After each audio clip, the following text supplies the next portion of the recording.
بسم الله الرحمن الرحيم. الحمد لله والصلاة والسلام على رسول الله وعلى آله وصحبه ومن استنى بسنته واهتدى بهداه. اللهم رب جبريل وميكائيل وإسرافيل فاطر السماوات والأرض أنت تحكم بين عبادك فيما كانوا فيه يختلفون، اهدنا لما اختلف فيه من الحق بإذنك إنك تهدي من تشاء إلى صراط مستقيم.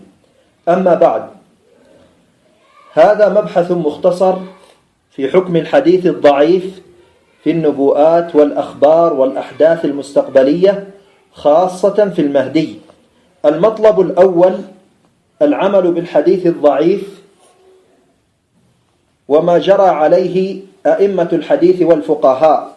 قال ابن تيمية كما في المجموع: والضعيف الذي رواه من لم يعلم صدقه إما لسوء حفظه وإما لاتهامه، ولكن يمكن أن يكون صادقا فيه، فإن الفاسق قد يصدق والغالط قد يحفظ. وقال السيوطي في تدريب الراوي عن الحديث غير المقبول: معناه لم يصح إسناده على الشرط المذكور، لا أنه كذب في نفس الأمر، لجواز صدق الكاذب وإصابة من هو كثير الخطأ. وقال النووي في المجموع: وقد قدمنا اتفاق العلماء على العمل بالحديث الضعيف في فضائل الأعمال دون الحلال والحرام، وهذا من نحو فضائل الأعمال. وفي فتاوى الرملي حكى النووي في عدة من تصانيفه إجماع أهل الحديث على العمل بالحديث الضعيف في الفضائل ونحوها خاصة.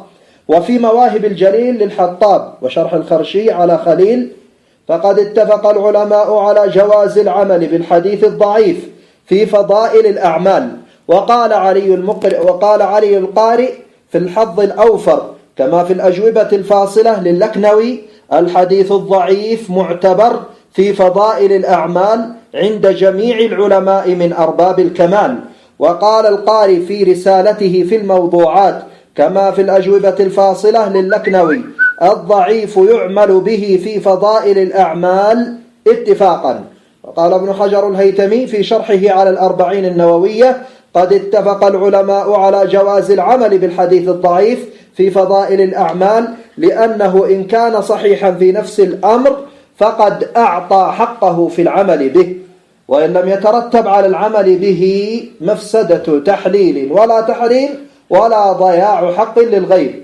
وقال أيضا في تطهير الجنان: قلت الذي أطبق عليه أئمتنا الفقهاء والأصوليون والحفاظ أن الحديث الضعيف حجة في المناقب، كما أنه بإجماع من يعتد به حجة في فضائل الأعمال.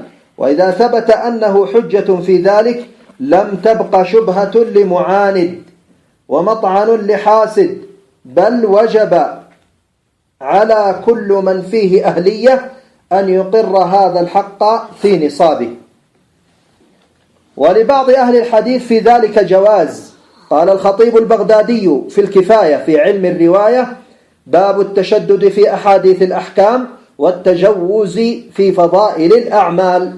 ثم روى بإسناده عن أحمد بن حنبل قال: إذا روينا عن رسول الله صلى الله عليه وسلم في الحلال والحرام والسنن والأحكام تشددنا في الأسانيد، وإذا روينا عن النبي صلى الله عليه وسلم في فضائل الأعمال وما لا يضع حكما ولا يرفعه تساهلنا في الأسانيد. وبمثله قال ابن عيينة وسفيان الثوري وأبي زكريا العنبري وابن أبي حاتم في الجرح والتعديل، والإمام السخاوي في فتح المغيث. وقال فيما يكون في الترغيب والترهيب من المواعظ والقصص ونحو ذلك خاصة. وهذا التساهل والتشديد منقول عن ابن مهدي عبد الرحمن وغير واحد من الأئمة كأحمد بن حنبل وابن معين وابن المبارك والسفيانيين، بحيث عقد أبو أحمد بن عدي في مقدمة كامله والخطيب في كفايته لذلك بابا. وقال ابن عبد البر: أحاديث الفضائل لا تحتاج فيها إلى من يحتج به. ولفظ ابن مهدي فيما أخرجه البيهقي في المدخل في رواية ابن عباس الدوري عن ابن إسحاق: رجل تكتب عنه هذه الأحاديث، يعني المغازي ونحوها، وإذا جاء الحلال والحرام أردنا قوما هكذا، وقبض أصابع يديه الأربع. وقال العراقي في شرحه على ألفيته: أما غير الموضوع فلا بأس في إسناده وروايته من غير بيان ضعفه، إذا كان في غير الأحكام والعقائد، بل في الترغيب والترهيب والمواعظ والقصص وفضائل الأعمال ونحوها. وممن نص على ذلك من الأئمة ابن مهدي وأحمد بن المبارك وغيرهم. وفي رسالة أبي داود لأهل مكة: وإن من الأحاديث في كتاب السنن ما ليس بمتصل وهو مرسل ومدلس. وقال البيهقي في المدخل إلى الدلائل: وضرب لا يكون راويه متهما بالوضع يستعمل في الدعوات والترغيب والترهيب والتفسير والمغازي فيما لا يتعلق به حكما. وقال اللكنوي في شرحه على مختصر الجرجاني: وليعلم أن ممن نص على قبول الحديث الضعيف في فضائل الأعمال أحمد بن حنبل وغيره، واختاره جمع عظيم من المحدثين. وصرح ابن سيد الناس في سيرته، وعلي القاري في الحظ الأوفر، وفي كتاب الموضوعات، والسيوطي في المقام السندسية، وفي رسالته التعظيم والمنة، وفي رسالته طلوع الثريا، والسخاوي في القول البديع، والعراقي في ألفيته، والنووي في الأذكار وفي التقريب. وشراح الألفية كالسخاوي وشيخ الإسلام زكريا الأنصاري وغيرهما، والحافظ ابن حجر وابن الهمام في كتابه تحرير الأصول، وفي فتح القدير، وغيرهم ممن تقدم عليهم أو تأخر. قال الصاوي في حاشيته على الشرح الصغير: وأما فضائل الأعمال والآداب الحكمية فلا تتوقف على ذلك، بل يتأنس لها بالحديث الضعيف والآثار المروية عن السلف. وفي شرح الكوكب للفتوحي قال الشيخ تقي الدين عن قول أحمد: وقول العلماء في الحديث الضعيف في فضائل الأعمال، ومثال ذلك الترغيب والترهيب بالإسرائيليات والمنامات وكلمات السلف والعلماء ووقائع العالم ونحو ذلك. المطلب الثاني: العمل بالحديث الضعيف إذا لم يوجد في الباب غيره، أو إذا تلقته الأمة بالقبول. قال أحمد بن حنبل: لا تكاد ترى أحدا ينظر في الرأي إلا وفي قلبه غل، والحديث الضعيف أحب إلي من الرأي. نقل ابن المنذر أن أحمد كان يحتج بعمرو بن شعيب عن أبيه عن جده إن لم يكن في الباب غيره. وعمرو بن شعيب هو الذي روى حديث الاقتتال عند الجمرات في الحج، ومن ثم بيعة المهدي بين الركن والمقام بعد الاقتتال عند الجمرات. عن عمرو بن شعيب عن أبيه عن جده قال: قال رسول الله صلى الله عليه وسلم: في ذي القعدة تحارب القبائل، أو قال تحازب القبائل، وعلامته ينهب الحاج، فتكون ملحمة بمنى يكثر فيها القتلى وتسيل فيها الدماء، حتى تسيل دماؤهم على عقبة الجمرة، وحتى يهرب صاحبهم، فيؤتى بين الركن والمقام فيبايع وهو كاره، يقال له: إن أبيت ضربنا عنقك، يبايعه مثل عدة أهل بدر، يرضى عنه ساكن السماء وساكن الأرض. قال أبو سيف: فحدثني محمد بن عبد الله بن عمرو بن شعيب عن أبيه عن عبد الله بن عمرو قال: يحج الناس معا ويعرفون معا على غير إمام، فبينما هم نزول بمنى إذ أخذهم كالكلب، فثارت القبائل بعضها على بعض، فاقتتلوا حتى تسيل العقبة دما، ثم يفزعون إلى خيرهم فيأتونه وهو ملصق وجهه إلى الكعبة يبكي، كأني أنظر إلى دموعه، فيقولون: هلم فلنبايعك، فيقول ويحكم كم عهد قد نقضتموه وكم من دم قد سفكتموه، فيبايع كرها، فإن أدركتموه فبايعوه فإنه المهدي في الأرض والمهدي في السماء. أخرجه الحاكم ونعيم بن حماد في الفتن والداني في السنن.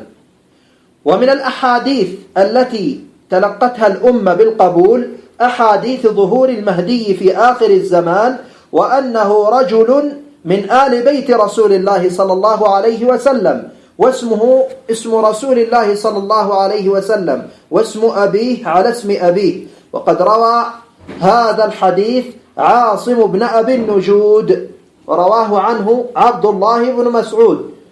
وعاصم بن أبي النجود هو ثقة مختلف فيه، وقد أجمع أهل السنة أن المهدي هو محمد بن عبد الله الذي يأتي في آخر الزمان فيملأ الأرض قسطا وعدلا كما ملئت ظلما وجورا.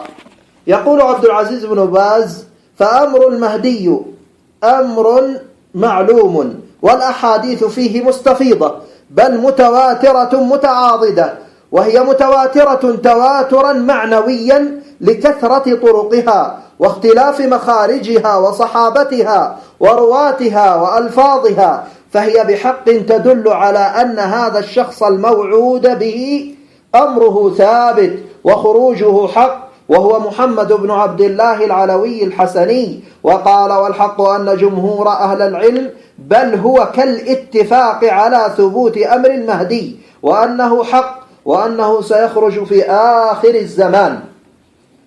وفي كتاب عقيدة أهل السنة والأثر في المهدي المنتظر يقول عبد المحسن بن حمد العباد: فلما كان من بين الأمور المستقبلية التي تجري في آخر الزمان عند نزول عيسى عليه السلام من السماء خروج رجل من أهل بيت النبوة يوافق اسمه اسم رسول الله صلى الله عليه وسلم، واسم أبيه اسم أبيه، ويقال له المهدي، يتولى إمرة المسلمين، ويصلي عيسى بن مريم عليه السلام خلفه، وذلك لدلالة الأحاديث الكثيرة المستفيضة عن رسول الله صلى الله عليه وسلم التي تلقتها الأمة بالقبول واعتقدت موجبها. المطلب الثالث قاعدة في أحاديث الملاحم والفتن.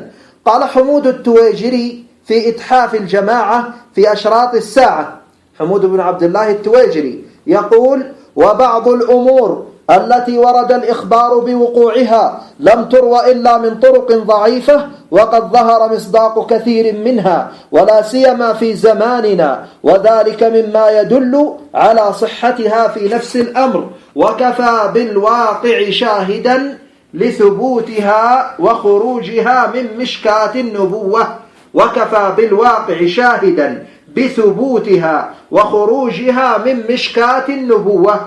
وقال اللكنوي في الأماني للجرجاني نقلا عن ابن عبد البر في الاستيعاب، وهو يعلق على حديث، قال: وهذا حديث ضعيف الإسناد إلا أن واقعه صحيح.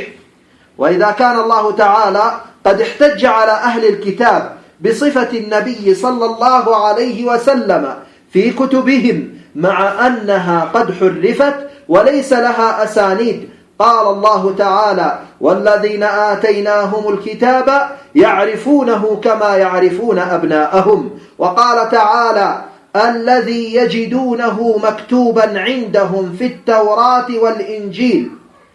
فما طابق الواقع من أحاديث الملاحم والفتن حتى وإن كان سنده ضعيف فهو الحق المبين. قال ابن الأمير الصنعاني في التنوير شرح الجامع الصغير: فإن الحق يطلق على الأقوال والعقائد والأديان والمذاهب باعتبار مطابقتها للواقع، ويقابله الباطل. وقال ابن القيم في هداية الحيارى: ولا يزال العلم الموروث عن الأنبياء لا يعرفه إلا الآحاد من الناس أو الواحد. المطلب الأخير وهو المطلب الرابع اعتراض البعض على أحاديث المهدي بسبب عدم ذكرها في الصحيحين. قال الشيخ حمو عبد المحسن العباد، قال عبد المحسن العباد في عقيدة أهل السنة والأثر: إن الأحاديث الواردة في المهدي لم ترد في الصحيحين على وجه التفصيل، بل جاءت مجملة، وقد وردت في غيرهما مفصلة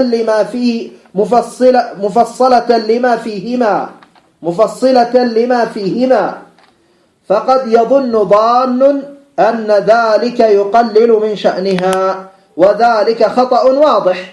فالصحيح بل والحسن في غير الصحيحين مقبول معتمد عند أهل الحديث.